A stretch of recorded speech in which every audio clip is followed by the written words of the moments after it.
기도로 시작하고 감사로 마치고 라는 제목으로 하나님의 말씀 전하도록 하겠습니다. 우리들 인생 가운데 가장 중요한 것이라고 할 수 있는 것이 바로 만남이라고 생각을 합니다. 누구를 만나느냐에 따라 우리들의 인생이 엄청나게 달라지기 때문에 그렇습니다. 지금 현재의 우리 모습은 우리가 어떤 부모를 만났고 또 어떤 환경에서 자랐느냐가 우리들의 삶의 많은 부분을 결정지었습니다. 우리가 어떤 부모를 만나는 것을 선택할 수는 없었지만 적어도 부모들에게서 많은 영향력을 받았다라는 것을 우리가 부정할 수가 없을 것입니다. 또 하나의 중요한 인간관계가 또한 친구와의 만남이라고 할 수 있죠.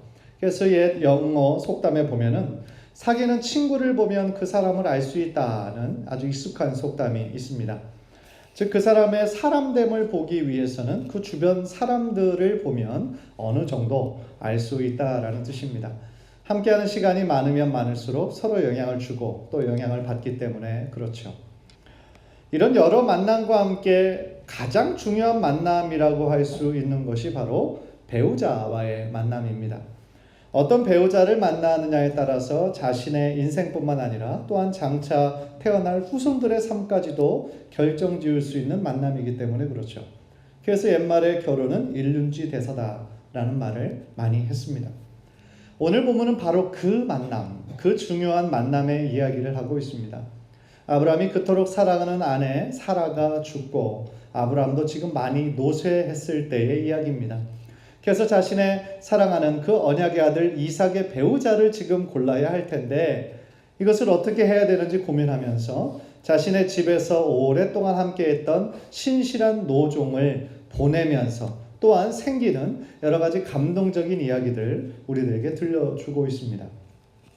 우리는 본문을 통해서 아브라함의 그 믿음의 한 세대가 가고 이제 이삭이라고 하는 새로운 믿음의 세대, 언약의 세대가 이어지는 모습을 또한 우리가 바라보게 됩니다.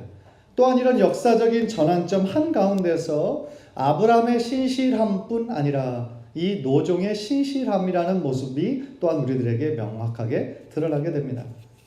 간절히 바라기는 이 노종의 순종 속에 나타난 하나님의 일하심을 우리가 함께 바라보면서 또한 은혜 받고 현대를 살아가는 우리들에게 또한 어떤 삶을 살아야 하는지 다시 한번 지혜를 얻는 복된 시간이 되시기를 주님의 이름으로 간절히 축원합니다. 첫 번째로 우리가 이 노종에게서 발견하는 신앙의 모습은 기도로 시작하고 감사로 마치는 삶입니다. 문맥을 보면 이 아브라함은 이 노종을 전적으로 신뢰했던 것 같습니다. 2절에 나온 대로 아브라함의 모든 재산을 이 종에게 맡겼다라고 할 정도로 이 종은 아브라함에게 다른 종들과는 달리 굉장히 신뢰하는 신임하는 종이었던 것 같습니다. 하나님께서는 아브라함이 하는 모든 일에 축복하셨다라고 성경은 증언하고 있죠. 상당한 거부였고 그 당시에 이방인들도 함께 조약을 맺으러 먼저 찾아올 만큼 아브라함은 그 시대에 그 주변 사람들에게도 상당히 영향력 있는 사람이었습니다. 그런데 그 아브라함의 모든 재산을 한 종이 관리하고 있다라고 하니 얼마나 막강한 그런 신임을 얻고 있는 사람이겠습니까? 그 종이 누구일까요? 오늘 본문에서는 그 이름이 나와 있지는 않지만 15장 2절을 보면 이 종의 이름이 나오게 됩니다. 나는 자식이 없사오니 나의 상속자는 이 다메섹 사람 엘리에셀이니이다 라고 얘기했습니다. 그 노종은 다메섹 사람 엘리에셀이라는 사람이었습니다. 그 사람은 아브라함이 한때 자신의 언약의 아들 이삭이 있기 전에 이 사람을 자신의 후사로 생각할 만큼 그 정도로 신뢰하고 있었던 사람입니다. 그래서 오늘 본문을 보면 그 신뢰하는 노종 엘리에셀에게 환도뼈의 맹세를 시킵니다. 환도뼈의 맹세라 함은 그 허벅지 아니면 또 다른 부분이라고 할 수 있는 그곳에 손을 대고 하나님 앞에서 굉장히 엄숙하게 선서하는 그런 선서입니다. 성경에 보면 이 환도뼈 맹세를 하는 경우가 딱 두 경우가 나오는데 하나는 오늘 본문이고 또 하나는 이후에 나올 야곱에게서 나오는 환도뼈가 바로 그 대목이라고 할 수 있습니다. 그렇기 때문에 그 엄숙한 맹세를 하는 사람은 어떤 일이 있어도 그 맹세를 지켜야 하는 의무와 책임이 주어졌던 것입니다. 그래서 주인의 전적인 신뢰를 받고 이 엘리에셀은 그 먼 길을 떠나게 됩니다. 메소포타미아 지역의 나홀의 성이 그가 가야 하는, 신부감을 찾아야 하는 곳이었죠. 나홀은 아브라함의 친동생이고요. 나홀의 성은 하란 땅을 의미하고 있습니다. 즉 나홀은 아마도 갈대아 우르에서 아브라함이 자신의 아버지 데라의 가족들과 함께 나올 때 잠깐 머물렀던 지역이 하란이라는 지역이었습니다. 그 하란에서 아버지 데라가 죽었고, 그리고 그곳에서 아브라함이 다시 하나님의 명령을 기억하여 가나안 땅으로 나오게 되는 것을 우리가 창세기 전반부에서 분명히 살펴보았습니다. 그래서 이 지역에서 아브라함의 동생 나홀은 아마도 더 정착했던 것 같습니다. 그래서 그곳에서 계속하여 후대로 이렇게 계속 대대로 살고 있었던 것이죠. 그런데 오늘 본문에서는 그 노종이 가나안 땅을 출발해서 하란 땅으로 가기까지 얼마나 오랜 시간이 걸렸는지가 나와 있지 않는데, 성서학자에 따르면 그 지도를 통해 계산해 보니까 약 800km, 우리 마일로 따지면 약 500마일의 굉장히 긴 거리였습니다. 제가 어제 그 맵을 한번 이렇게 찾아보니까 500마일이면 도대체 어느 정도 거리인가 따져보니까 여기서 노스캐롤라이나까지의 지역입니다. 그러니까 여기서 100 몇십 마일이 워싱턴 DC인데 그것보다 몇 배는 더 가야 하는, 차로 가도 굉장히 먼 거리를 이 노종은 지금 약대를 타고 그곳으로 가야 하는 것이었죠. 따라서 그곳까지 도착하는데 굉장히 오랜 시간이 걸렸을 겁니다. 적어도 3주 이상이 걸렸을 거라고 저는 예상을 합니다.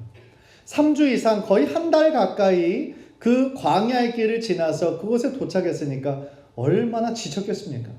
성경에서 노종이라고 얘기하는 것을 보면 말 그대로 굉장히 나이가 많은 사람이었습니다. 지치지도 않고, 아니 지친 몸으로 그 자리에 도착했으니 얼마나 그 몸이 지쳤겠어요. 쉬고 싶은 마음이 있었겠죠. 그런데 그때가 또 하필 저녁 때였습니다. 그래서 그는 조금도 지체하지 않고 여인들이 물을 길러 나올 때이니 그때를 지금 기다렸습니다. 여인들이 어느 때 물을 길러 나갔냐면 아침과 저녁에 물을 주로 길러 나갔다고 합니다. 그 이유는 아주 간단합니다. 낮에는 너무 뜨거웠기 때문이죠. 사막과 같은 기후였으니까.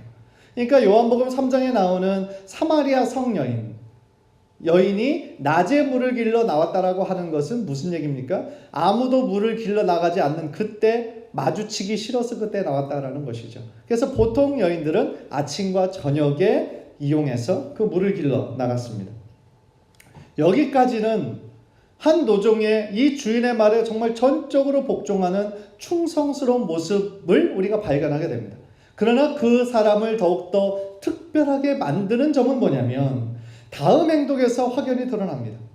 저녁 때에 물을 길러 나오는 여성들을 단순히 기다린 것이 아니라 그는 뭐를 했죠? 기도했습니다. 생각 없이 그냥 기다린 것이 아니라 그는 하나님께 기도했습니다. 그 기도의 내용이 바로 12절입니다. 12절. 우리 화면을 보면서 다 함께 읽을까요? 시작. 그가 이르되 우리 주인 아브라함의 하나님 여호와여 원하건대 오늘 나에게 순조롭게 만나게 하사 내 주인 아브라함에게 은혜를 베푸시옵소서. 즉 그가 자신이 존경하는 주인의 며느리감을 지금 찾는 데 있어서 하나님께 기도하고 하나님의 도우심을 구하고 있습니다. 그래서 하나님께서 자신을 도우셔서 순조롭게 만나게 해달라고 기도하고 있는 것입니다. 즉 그의 신앙 고백 가운데 무엇이 있습니까? 자신의 걸음걸음을 하나님께서 인도하신다라고 하는 그의 겸손한 고백이 여기서 묻어나고 있는 것이죠. 그런데 기도의 내용을 보면 아직 그가 인격적으로 하나님을 만나지 못했을 가능성도 있는 것 같습니다. 왜냐하면 하나님을 부르는 호칭이 아브라함의 하나님이라고 부르지 않습니까? 그러니까 자신의 하나님으로 아직은 고백하는 단계는 아니지만 적어도 그의 삶 가운데 아브라함의 기도를 통하여서 만났던 그 하나님을 믿는 그 마음이, 그 순전한 마음이 이 기도의 내용에서 그대로 전달되어집니다. 즉 단순히 형식만을 갖추고 하는 기도가 아니라 그의 정말 진실한 마음이 담겨져 있는 기도문이었다라는 것이죠. 그래서 그의 기도는 어떻게 보면 성경에서 나오는 그 어떤 사람의 기도보다 가장 빨리 기도 응답이 이루어지는 그러한 또 예가 되기도 하는 것이죠. 여기서 우리가 한 가지 꼭 짚어봐야 하는 것은 아브라함의 평상시의 삶입니다. 즉 그의 삶에 있어서 기도는 어떤 종교적인 의무나 어떤 행사가 아니라 아주 자연스럽게 삶에서 드러나는 모습이었다는 거죠. 그것을 우리가 어떻게 알 수 있습니까? 이 엘리에셀이 주인의 기도하는 모습을 통하여서 그가 하나님께 자신의 모든 이 배필을 만나는 과정을 순조롭게 하라고 기도하는 것은 아브라함이 일부러 자신의 종에게 보여주기 위해서 기도하지 않았다는 거죠. 생각해 보세요. 그가 왜 자신의 종에게 일부러 기도하는 모습을 보여줬겠습니까? 그럴 의무나 책임이 없는 사람이죠. 아주 자연스럽게 그의 삶의 일부분인 기도가 그의 종에게 비춰졌던 것이고, 또한 그 기도를 응답하시는 하나님께서 아브라함의 삶에 풍성하게 축복하시는 것을, 그 재산을 모든 것을 관리하는 그 엘리에셀이 직접 목격했기 때문에 그 하나님이 살아계시고 역사하시는 것을 매번 느낄 수 있었던 거라는 것입니다. 오늘날 우리 크리스찬들에게 반드시 있어야 하는 모습이 바로 이 아브라함의 평상시의 모습이 아닐까, 저는 그렇게 생각을 해봅니다. 주일날 우리가 와서 신앙생활하는 것 따로, 또 주중에 사는 것 따로, 그런 모습들이 아니라 우리의 삶의 전체의 모습이 바로 신앙의 삶이 되어야 한다는 것입니다. 그리고 그 신앙 전수의 현장은 다른 것이 아니라 바로 가정이 되어야 된다라는 것이죠. 저희 아버지는 여러분들 아시는 것처럼 목회자이십니다. 그래서 저는 어렸을 때부터 아버지 목회하시는 모습을 옆에서 그냥 볼 수 있는 그런 특권이 있었습니다. 물론 한 번도 교회에서 어떤 일이 있고 지금 어떤 갈등이 있고 그런 이야기를 하신 적은 단 한 번도 없으십니다. 그러나 아무리 어리다고 할지라도 중고등학교의 나이가 되면 느낌이라는 게 있기 때문에 지금 교회에 조금 어려움이 있구나, 또 교회 건축 중이실 때는 또 굉장히 힘들어 하시는 그런 모습들을 옆에서 지켜본 적이 있습니다. 어떤 때는 반대하는 그런 그룹들이었던 것 같아요. 한 주는 한 3명이 우르르 와서 아버지하고 또 면담을 하고 가고, 그 다음 주에는 또 다른 3명이 와서 또 이렇게 얘기하는 것을 보면 지금 또 이런 상황이구나, 대충 옆에서 눈치를 챌 수 있었습니다. 그런데 제가 변함없이 아버지의 삶에서 이렇게 지켜볼 수 있었던 것은 어떤 일을 만나든지, 일이 아무런 일이 없을 때든지, 또는 갈등 상황이 있을 때든지 늘 변함없이 저녁 9시만 되면 붙어있던 교회로 가셔서 기도하는 모습이셨어요. 제가 쭉 살았던 사택은 교회랑 붙어있는 그런 구조였습니다. 그래서 저녁에 교회로 나가셔서 기도 1시간 하시고 1시간 이상 기도하시고 들어오시는 모습을 저는 옆에서 이렇게 목격할 수가 있었어요. 그때 아버지가 기도하는 모습을 저에게 일부러 보여주기 위해서 하신 것이 아니라 그 기도, 매일같이 기도하시는 모습을 제가 옆에서 보고 배운 것이죠. 지금 생각해보면 새벽 기도를 매일같이 하셨는데 새벽 예배 마치고 충분히 기도하시는 시간이 있었을 텐데 왜 굳이 또 저녁 시간에 또 하셨을까 생각할 수 있지만, 적어도 저희 아버지의 삶 가운데서는 새벽 예배 때 기도하는 그 시간만으로는 부족했던 것이죠. 그래서 저녁에 또 여러 성도들을 위해서, 또 교회를 위해서 기도하시는 모습을 보여주셨어요. 그래서 결국 제가 돌이켜보면 아버지의 목회는 크고 화려한 목회는 아니었지만 기도하시는 목회였구나, 기도의 목회였구나, 그것을 깨닫게 된 것입니다. 마찬가지입니다. 오늘 본문에 나오는 엘리에셀도 아브라함의 그 평상시에 기도하는 모습을 통하여서 엘리에셀의 모습에 그 기도의 중요성이 각인되어졌던 것입니다. 그런 면에서 여러분에게 한 가지 도전하고 싶습니다. 여러분의 자녀들이 과연 여러분의 어떤 모습을 나중에 기억하게 될 것입니까? 자녀들을 사랑하고 같이 놀아주는 친구 같은 아빠, 자상한 엄마, 이런 모습도 너무나 귀중한 모습이라고 할 수 있죠. 그러나 무엇보다 더 중요한 것은 자녀들을 위해서 기도하는 모습이 아닐까라는 생각을 해봅니다. 때때로 자녀들이 장성해서 힘들고 어려운 일 왜 안 만나겠어요? 그러나 그런 일, 힘든 때를 만나도 저들이 기억하는 부모의 모습, 지금 나의 아빠가, 나의 엄마가 나를 위해 기도하고 계시겠구나, 그 확신이 저들의 마음 가운데 있다면 우리 자녀들이 어떤 힘든 일을 만나도 끝까지 하나님을 포기하지 않고 하나님께 더욱더 기도로 나아가는 믿음의 자녀들이 될 줄 믿습니다. 정말 중요한 것은 우리들의 그 하나님을 의지하고 하나님께 기도하는 신앙의 모습을 우리 자녀들에게 전수해야 될 뿐만 아니라 몰래 기도하는 것이 아니라 우리 자녀들과 함께 기도하는 모습을 통하여서 우리 자녀들이 어떤 경우에도 우리 부모님이 나를 위해 기도하고 있다라는 확신을 우리들이 주려고 노력을 해야 된다는 것입니다. 그것보다 더 중요한 것은 없는 것 같아요. 신기하게도 엘리에셀의 구체적인 기도는 그가 기도한 대로 정확하게 응답이 되었습니다. 분명히 그곳에 물을 뜨러 나오는 많은 여인들이 있었을 거 아닙니까? 왜냐하면 물을 뜨는 그 시간이기 때문에. 그런데 수많은 여인들 중에 그냥 후보로 몇 사람 후보 중에서 이렇게 선택한 것이 아니라 첫 번째로 나오는 여성이 그 기도에 합한 여성이었다는 거예요. 물론 세상 사람들이 생각할 때는 참 기가 막힌 우연의 일치다 하겠지만 우리는 알죠. 왜냐하면 이 엘리에셀이 기도했기 때문에 하나님께서 정확하게 응답하시는 것이라는 것을 우리는 알 수 있는 것이죠. 그래서 그가 그렇게 쉽게 응답된 것을 보면 그 응답되는 내용이 좀 쉬운 거였나?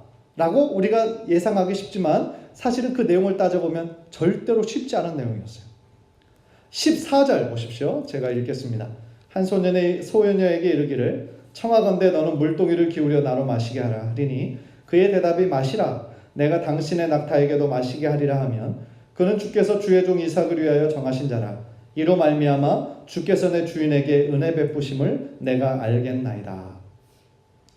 그 당시에 물을 깃는 것이 간단한 일이 아니었습니다. 요즘처럼 수도를 틀면 나오는 게 아니잖아요. 깊은 우물로 일단 양동 큰 그릇을 메고 가야 되죠. 그 다음에 그곳에 바가지를 던지고 그것을 줄로 끄집어내야 합니다. 그래서 그 일이 참 힘들고 고된 일이었다라는 거예요. 그래서 도시에서는 장정들이 하는 일이었다라고 합니다. 그런데 이곳은 도시에서 약간 떨어진 곳이었기 때문에 시골 마을이었기 때문에 여인들이 아침 저녁으로 물을 길렀다라는 거예요. 그런데 엘리에셀의 요구를 한번 생각해 보십시오. 자신에게 물을 주는 사람인데 그것뿐이 아니에요. 자신이 요청하지 않아도 자신과 함께 온 약대에게 물을 주는 여인입니다. 물론 그 사람이 외지인이고 나이 드신 노인이고 그러면 아마 대부분의 여성들은 물을 줬을 거예요. 요청을 하니까. 그러나 힘든 파트는 뭐냐면 요청하지 않아도 그의 약대에게 물을 주는 거예요. 그런데 그의 약대가 한두 마리가 아니에요. 10마리입니다. 따라서 물을 깃고 물을 주고 약대 한 마리에게 주고 또 다시 가서 또 물을 길어와서 또 약대에게 주고 또 물을 길러와야 되는 여러 수고로움이 있었던 거라는 거예요. 또 여성들이 줄이 길었으면 순번도 한참 기다렸다 했을 수도 있고요. 하여간 쉽게 할 수 있는 내용은 아니었다라는 것입니다.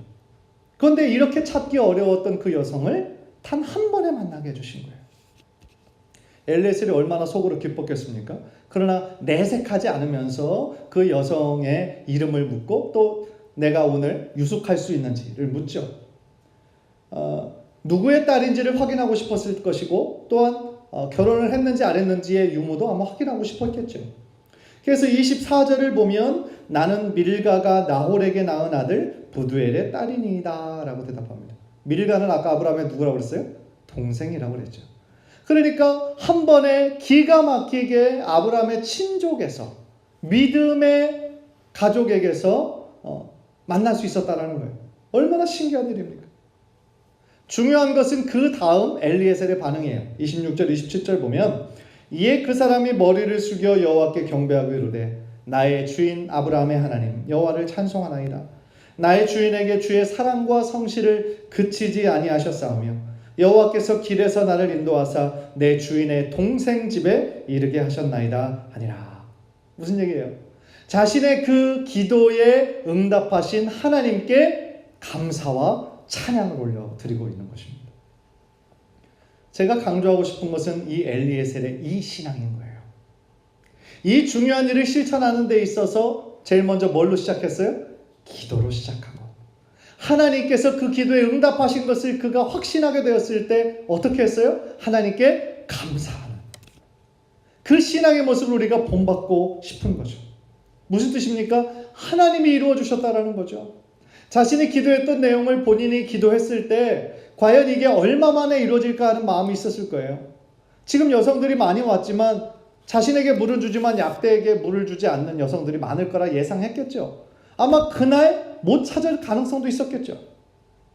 그런데 단 한 번에 자신의 이 기도에 합당한 그 여인을 만나게 되었으니 이 일이야말로 우연의 일치가 아니라 하나님께서 자신의 기도에 응답하셨다라고 하는, 하나님의 인도하심이었다라고 하는 강한 확신이 있었기 때문에 하나님께 감사로 고백하는 엘리에셀의 신앙의 모습인 것입니다. 만약에 하나님께서 우리들의 기도에 응답해 주셨음에도 불구하고 우리가 하나님께 감사와 영광을 올려드리지 않는다면 어떻게 되는 걸까요? 하나님께서 받으셔야 하는 영광을 우리가 가로채는 것이죠. 그것은 우리가 내 자신이 잘해서, 혹은 지혜가 있어서, 아니면 시간이 많이 지나서 저절로 해결되었다라고 생각하는 것은 뭐예요? 우리들의 교만함일 수 있는 것이죠.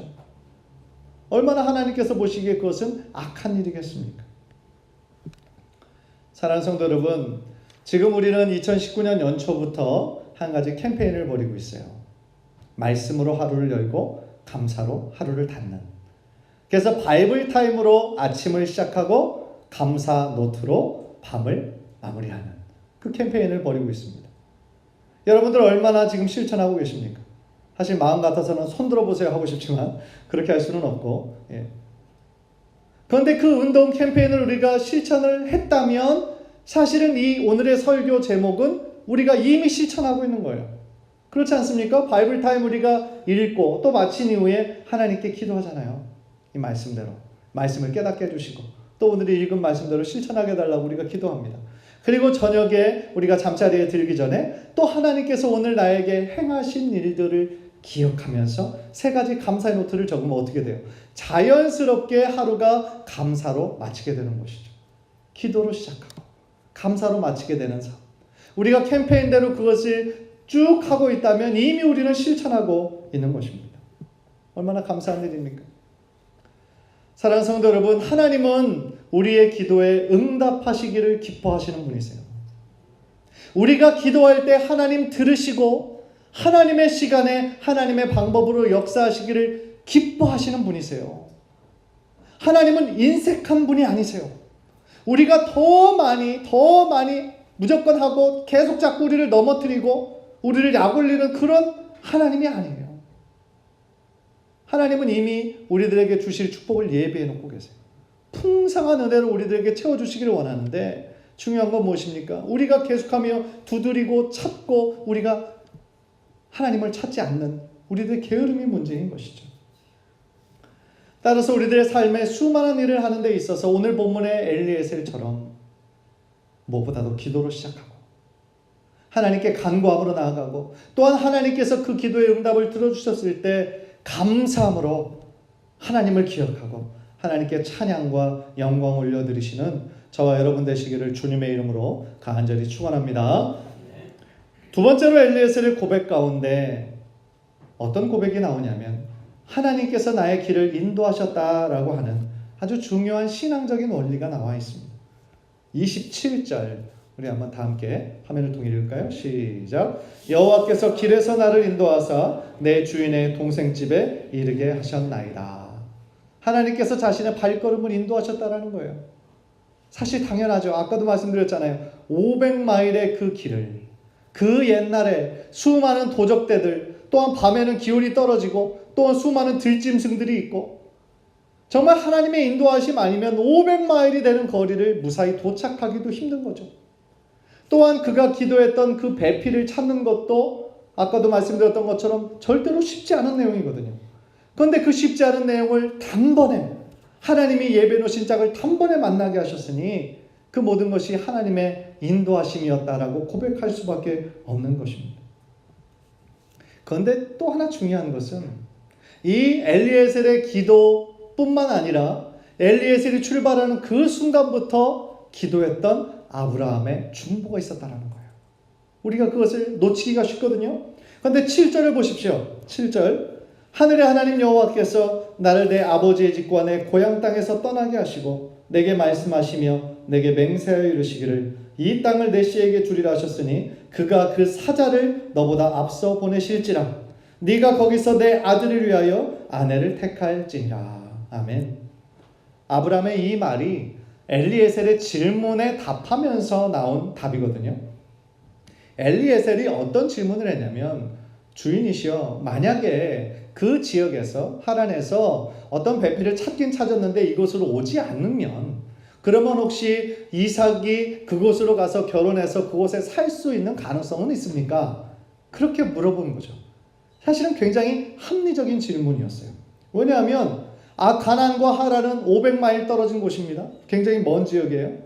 또한 그곳에서 배필을 만났다 할지라도 한 번도 자신이 만나보지 못한 그 남자와 결혼해서 살기 위해서 자신의 본토 친척 아비집을 떠나서 그 먼 거리를 올 여인이 많지 않을 것이고, 그리고 또 하나의 이유는 하란은 제법 문명이 발달한 도시임에 반해서 가나안은 너무나 척박한 땅이에요.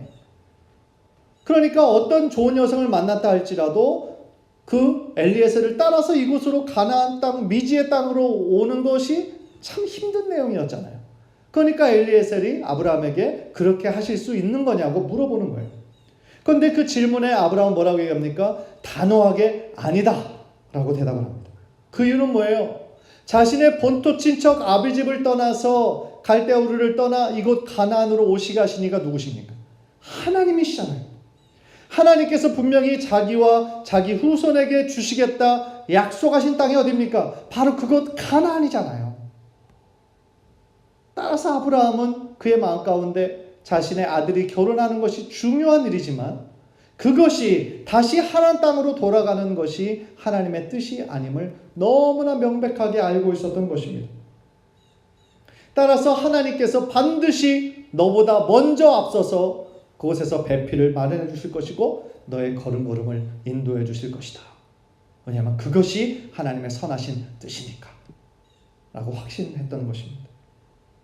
얼마나 담대한 아브라함의 신앙 고백입니까? 저의 짧은 인생을 뒤돌아봐도 저의 인생에 중요한 전환점이 있을 때마다 하나님은 늘 선하게 인도하셨어요. 물론 어떤 때는 하나님의 응답이 제가 기대했던 내용과 달라서 당황스러울 때도 물론 있었습니다. 또 과연 이것이 정말 하나님의 뜻인가 의심이 갈 때도 있었어요. 그러나 결국 그 모든 시간을 통과한 이후에 제가 고백할 수밖에 없는 것은 나의 모든 걸음걸음을 주님께서 인도하셨다라는 거예요. 하나님의 계획은 언제나 선한 것이었습니다. 그리고 하나님의 생각은 저의 생각보다 언제나 옳은 것이었어요. 그리고 나의 작은 생각보다 언제나 크신 생각을 가지신 분이 바로 하나님이셨음을 저는 지금까지의 인생을 통하여서 고백할 수밖에 없는 것입니다. 아마도 여러분들의 인생을 뒤돌아봐도 동일한 고백이 있을 거라는 생각이 듭니다. 혹시 지금 여러분들 가운데 인생의 어려운 때를 보내는 분 계십니까? 어디로 갈지 몰라서 하나님의 선하신 뜻이 어디에 있는지 하나님의 뜻을 구하는 분 계십니까? 여러분의 선한 목자 되시며 우리의 인도자 되신 하나님을 더욱더 의지하시고 하나님 앞에 기도함으로 나아가시는 우리 성도님들 되시기를 주님의 이름으로 간절히 축원합니다. 이사야서 43장 2절 3절 우리 한번 화면을 통해서 다 함께 읽겠습니다. 시작. 내가 물 가운데로 지날 때에 내가 너와 함께 할 것이라. 강을 건널 때에 물이 너를 침몰하지 못할 것이며 네가 불 가운데로 지날 때에 타지도 아니할 것이요 불꽃이 너를 사르지도 못하리니 대저 나는 여호와 내 하나님이요 이스라엘의 거룩한 이요 내 구원자임이라. 아멘. 이 말씀대로 이루어질 것을 믿으십니까? 우리가 어떤 상황에 있다 할지라도 물 가운데로 지나고 불의 한가운데를 지나가는 시간, 광야의 시간을 지난다 할지라도 하나님은 하나님의 사랑하는 자녀들을 혼자 가도록 내버려 두지 않으신다는 거예요. 하나님의 사랑의 품으로 우리를 품으시고 보호하시고 인도하신다라는 뜻입니다. 정말 저는 여러분 모두가 이러한 담대함과 믿음의 확신을 가지고 이 세상의 모든 어려움을 이겨내시는 믿음의 크리스천들 되시기를 주님의 이름으로 간절히 축복합니다. 우리가 아무리 힘들고 지친 상황에 있다 할지라도 하나님은 하나님의 자녀들을 절대로 포기하지 않으시는 분이세요. 우리를 끝까지 붙잡으시는 분이세요. 우리가 그 확신이 있을 때 우리가 어떤 일들을 만나도 절망하지 않고 하나님께 참된 소망을 두고 나아가게 되는 원동력이 될 줄 믿습니다. 간절히 바라기는 앞으로의 모든 신앙생활 가운데 엘리에셀이 보여주었던 신앙의 모험처럼 제일 먼저 기도로 시작하고 또한 응답해 주신 하나님께 감사함으로 하나님께 영광 올려드릴 뿐 아니라 또한 하나님께서 우리들의 인생 걸음걸음을 인도하신다라는 확신과 소망을 가지고 담대히 나아가시는, 이 세상을 이기시는 저와 여러분 모두 되시기를 주님의 이름으로 간절히 축원합니다. 기도하겠습니다.